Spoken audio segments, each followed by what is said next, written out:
4000 രൂപക്ക് ആഗ്രയിൽ പോകാം, അല്ലെങ്കിൽ 4000 രൂപക്ക് താജ്മഹൽ കാണാം എന്ന പരസ്യം നിങ്ങളൊക്കെ കണ്ടിട്ടുണ്ടാവും.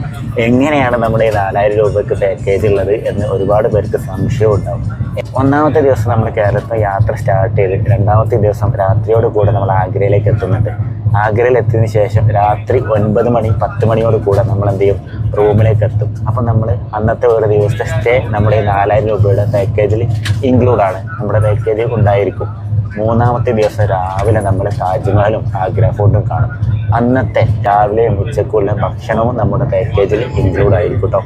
അവിടെ താജ്മഹലും ആഗ്ര ഫോർട്ടും കാണാനുള്ള എൻട്രി ഫീസ് അതും നമ്മുടെ പാക്കേജിൽ ഇൻക്ലൂഡാണ്. ഇനി നിങ്ങൾക്ക് താജ്മഹലിൻ്റെ ഉൾവശത്തേക്ക് കയറണമെന്നുണ്ടെങ്കിൽ, താജ്മഹൽ കണ്ടാൽ പോരാ, എനിക്കതിൻ്റെ ഉള്ളിലേക്ക് കയറണമെന്നുണ്ടെങ്കിൽ അതിന് വേറെ ഒരു എക്സ്ട്രാ എൻട്രി ഫീസ് നിങ്ങൾ എടുക്കേണ്ടി വരും. 200 രൂപയാണ് അതിന് ചാർജ് വരിക. താജ്മഹലിൻ്റെ ഉള്ളിൽ ഷാജഹാൻ്റെ മുംതാസിന് ഖബറാണുള്ളത്. അങ്ങനെ ഇവിടെ വരെ വന്നിട്ട് അതും കൂടെ കാണണമെന്നുണ്ടെങ്കിൽ എന്ത് ചെയ്യണം, ഈ 200 രൂപയുടെ എൻട്രി ഫീസ് എക്സ്ട്രാ നിങ്ങൾക്ക് വരും.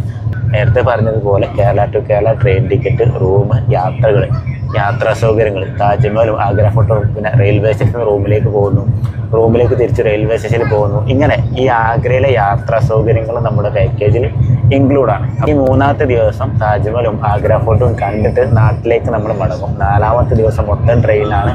5ാമത്തെ ദിവസം നമ്മൾ നാട്ടിലേക്ക് എത്തുകയും ചെയ്യും. ഇങ്ങനെയാണ് നമ്മുടെ പാക്കേജ് വരുന്നത്. നമ്മുടെ ഈ പാക്കേജിൽ ട്രെയിൻ സ്ലീപ്പർ കോച്ച് ടിക്കറ്റ് ആയിരിക്കും ഇൻക്ലൂഡ് ആയിട്ടുള്ളത്. സ്ലീപ്പർ റിസർവേഷൻ എന്നായിരിക്കും. ഇനി നിങ്ങൾക്ക് സ്ലീപ്പർ പോരാ, ഇതിപ്പോൾ ഞാൻ വീഡിയോ ഷൂട്ട് ചെയ്യുന്നത് 3rd AC നിന്നാണ്. 3rd AC കുറച്ച് പുറത്തുനിന്നുള്ള സൗണ്ട് കുറയും. അതുപോലെ നിങ്ങൾക്ക് കിടക്കുമ്പോൾ എന്ത് ചെയ്യുക, കിടക്കാനുള്ള സൗകര്യത്തിന് ഇതുപോലെ ഒരു പില്ലോ ഉണ്ടാവും, പിന്നെ 2 പുതപ്പുണ്ടാവും, ഒരു ബ്ലാങ്കറ്റും ഉണ്ടാവും. ഇതുപോലെ പ്രത്യേകിച്ച് നമുക്ക് തന്നെ ഒരു പ്രൈവസി ഉണ്ടാക്കിയെടുക്കാൻ പറ്റുമോ. ഇങ്ങനെ ഒരു ഓപ്പൺ ഏരിയയാണ്. നമുക്ക് 3rd AC ഇങ്ങനെ പുതപ്പൊക്കെ കെട്ടി ഒന്നുകൂടെ പ്രൈവസി കൂട്ടാനും പറ്റും. ഇങ്ങനെയാണ് 3rd AC വരുന്നത്. അപ്പോൾ നിങ്ങൾക്ക് 3rd AC ആണ് വേണ്ടത് എന്നുണ്ടെങ്കിൽ 8000 രൂപയാണ് നമ്മുടെ പാക്കേജ് കോസ്റ്റ് വരുന്നത്. പിന്നെ പ്രത്യേകം ശ്രദ്ധിക്കേണ്ട മറ്റൊരു വിഷയം, 2 മാസം മുൻപേ എങ്കിലും ബുക്ക് ചെയ്യാൻ ശ്രമിക്കുക, എങ്കിലേ കൺഫേം ടിക്കറ്റ് ഒരുമിച്ചുള്ള സീറ്റൊക്കെ കിട്ടുള്ളൂ. അപ്പോൾ വൈകി കഴിഞ്ഞാൽ നമുക്ക് ചിലപ്പം RACയോ വെയിറ്റിങ്ങോ ഒക്കെ ആയിരിക്കും ഉണ്ടാവുക, അല്ലെങ്കിൽ പിന്നെ കണക്ഷൻ ട്രെയിൻ എടുക്കേണ്ടി വരും. ഇനി എന്തെങ്കിലും സംശയം ഉണ്ടെങ്കിൽ ചോദിക്കാം, വിളിക്കാം, താഴെ നമ്പർ കൊടുക്കുന്നുണ്ട്. ഓക്കെ.